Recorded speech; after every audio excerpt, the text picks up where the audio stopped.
चले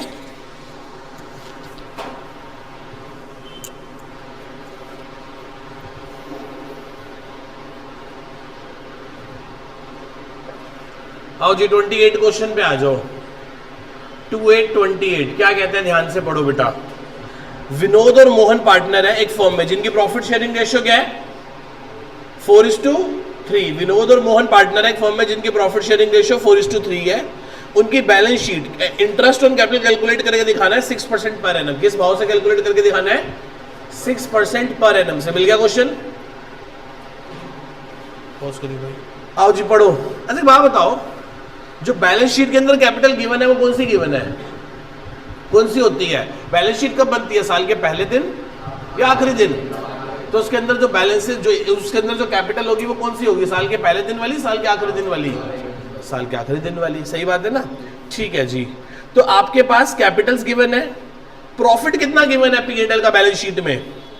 36,000 का profit given है। कितने का प्रॉफिट गिवन है? अच्छा जी, एक बात बताओ, ड्राइंग्स कितने की करी हैं? 20,000 और 12,000 की करी हैं। किसने? विनोद ने और मोहन ने। फर्म का प्रॉफिट 64,000 है। कितना है? नीचे लिखा हुआ है फर्म का प्रॉफिट कितना है। बेटे इस बात को बहुत ध्यान से समझना पड़ेगा आपको कि हमारा टोटल प्रॉफिट 64 है, जिसमें से बैलेंस शीट में कितना प्रॉफिट दिखाई दे रहा है 36,000। इसका मतलब ये अभी भी एज अ रिजर्व पड़ा है। एज अ क्या पड़ा है? इसका मतलब ये बटा आपके पापा ने 64,000 रुपए कमाए, जिसमें से 36,000 अभी भी उनके बुक्स में दिखाई दे रहे। इसका मतलब बाकी प्रॉफिट क्या हो गया होगा, डिस्ट्रीब्यूट हो गया होगा। कितना प्रॉफिट है? 64 में से 36 गए तो 64 में से 36 गए तो बता दो यार। 28,000 प्रॉफिट क्या हो चुका होगा, किस में बटा होगा? पार्टनर कौन है? विनोद और उनकी पीएसआर क्या है 4:2। तो 28 को 7 से डिवाइड करो, 4,000। तो 16,000 और 9,000 का प्रॉफिट बटा होगा। दोबारा समझाऊं कॉन्सेप्ट, कितना प्रॉफिट है कुल मेरा, क्या लिखा है क्वेश्चन में? 64 में से बैलेंस शीट में कितना दिखाई दे रहा है? इसका मतलब ये अभी बटा, यदि बट गया होता तो पार्टनर्स में दिखाई देता ना। यदि बैलेंस शीट में अभी भी पड़ा हुआ है प्रॉफिट, इसका मतलब ये प्रॉफिट बटा। और वैसे भी उसमें लिखा हुआ है ये प्रॉफिट कौन से साल का है? 24-25 का। कौन सा है? ये प्रॉफिट भी 24-25 का है, और बैलेंस शीट में पड़ा भी कौन सा है? 24-25 का। इसका मतलब इतने में से इतना अभी भी बचा पड़ा, इसका मतलब इसमें से इतना बट चुका। तो ये कैसे निकाला? बैलेंसिंग। हाँ जी, अच्छा 12 होगा, 12 कर लो, बॉस करिए भाई। तो कितना हो गया? 16,000 और 12,000। ठीक है, अब हमें क्या निकालना है? क्लोजिंग कैपिटल से कहां पहुंचना है? ओपनिंग कैपिटल पे पहुंचो। कैसे पहुंचोगे? Statement showing calculation of opening capital. कहां पहुंचना है मेरे को? ओपनिंग कैपिटल पे। कहां पहुंचना है मेरे को बेटा? आओ जी, पार्टनर के नाम बोलो। विनोद और मोहन। इनके बैलेंस शीट में जो क्लोजिंग कैपिटल पड़ा है वो बताओ कितना है? 1,60,000 और प्लस इन्होंने ड्राइंग कितने की करी है? 20,000 और माइनस इन्हें प्रॉफिट कितना मिला है? 16,000 और 12,000। इससे इनका क्या निकल आएगा? ओपनिंग कैपिटल निकल आएगा। कितना आ गया? 164 और इसका 80 आएगा। आईओसी कितना देना है बताओ इन्हें? किस रेट से आईओसी देना है? 6%। 164 का 6% बताओ कितना होता है? 1,64,000 का 6% क्या होगा बताओ? बता दो भाई।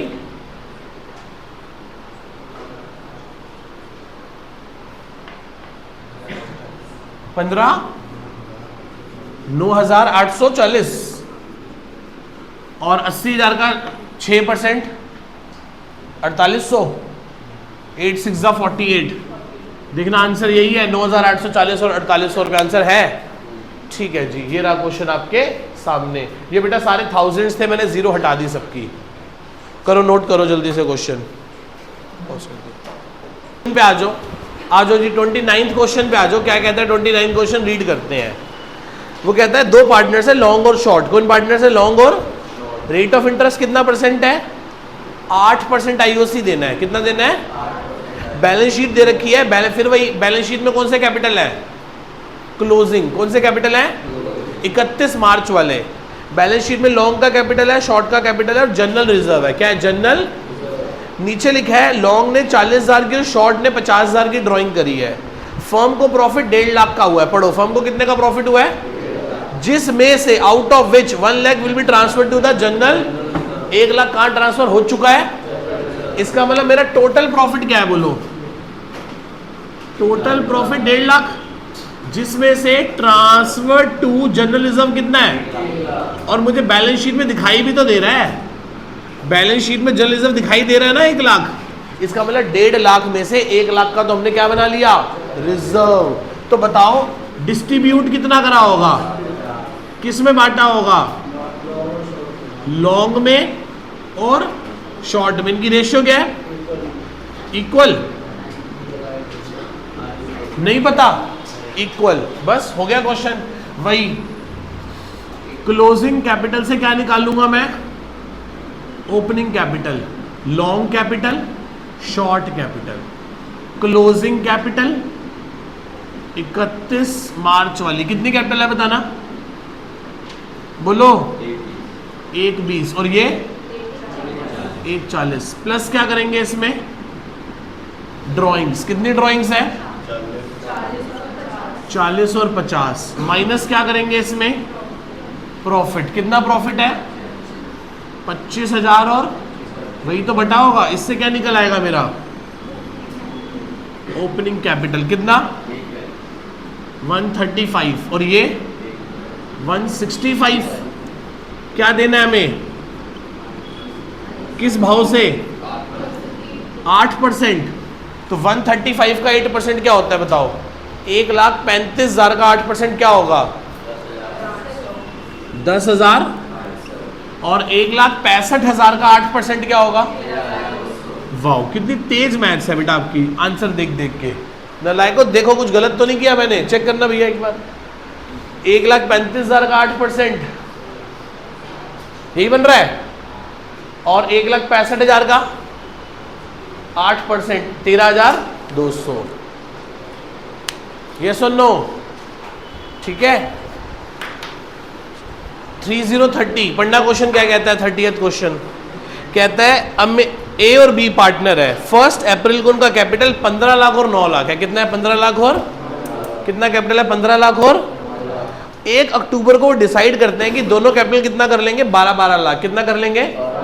तो जिसका 15 लाख कैपिटल है वो 3 लाख निकाल के ले जाएगा, और जिसका 9 लाख कैपिटल है वो 3 लाख फर्म में और ले आएगा। ठीक है जी। आईओसी कितना देना है? 8% देना है। कितना देना है? तो बहुत सिंपल है। मेरा साल कब शुरू होता है बताओ?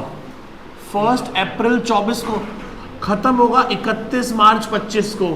ए का और बी बोलो 15। हाँ जी, ध्यान से देखो, मेरा साल शुरू कब होता है? 1 और खत्म कब होगा? 31। ए का कैपिटल 1 अप्रैल को कितना है? बी का कैपिटल 1 अप्रैल को कितना है? 1 अक्टूबर को वो डिसाइड करते हैं कि हम दोनों भाई कैपिटल कितना कितना कर लेंगे। तो इसको क्या करना पड़ेगा? 3 लाख परमानेंटली विड्रॉ करने पड़ेंगे। Withdrawn from capital, that is called drawing of capital. Drawing of. और इसको 3 लाख रुपए क्या करने पड़ेंगे? इंट्रोड्यूस्ड करने पड़ेंगे। ये 3 लाख लेके आएगा वो 3 लाख। तो पहले 6 महीने और अगले 6 महीने, ये सुनो, इसे 15 लाख पे ब्याज मिलेगा पहले 6 महीने का, और फिर 12 लाख पे ब्याज मिलेगा अगले 6 महीने का। इसे 9 लाख पे ब्याज मिलेगा पहले 6 महीने का, और फिर 12 लाख पे ब्याज मिलेगा अगले 6 महीने का। आओ निकाल लें। क्या रेट ऑफ इंटरेस्ट है? 15 लाख पे 8%, 8% पहले 6 महीने का, प्लस 12 लाख पे 8% ब्याज अगले 6 महीने का, बोलो हाँ या ना। कितना हो गया ये बताओ? 15 लाख का 8%, 15 8 जा 120, तो 60,000 हो गया। और 12 लाख का 8%, 12 8 जा 108, 10 800, 10 1,08,000 का आधा 54, 48, दैट इज कितना हो गया? 108। बी का निकाल लो। बी को 9 लाख पे 8% पहले 6 महीने के लिए, और फिर 12 लाख पे 8% अगले 6 महीने के लिए। 9 8 जा 72 का आधा प्लस 48, दैट इज ये कितना हो गया? 84,000। 80, देखो यही आंसर आ रहा है सबका। खत्म जी, कितना सिंपल क्वेश्चन था।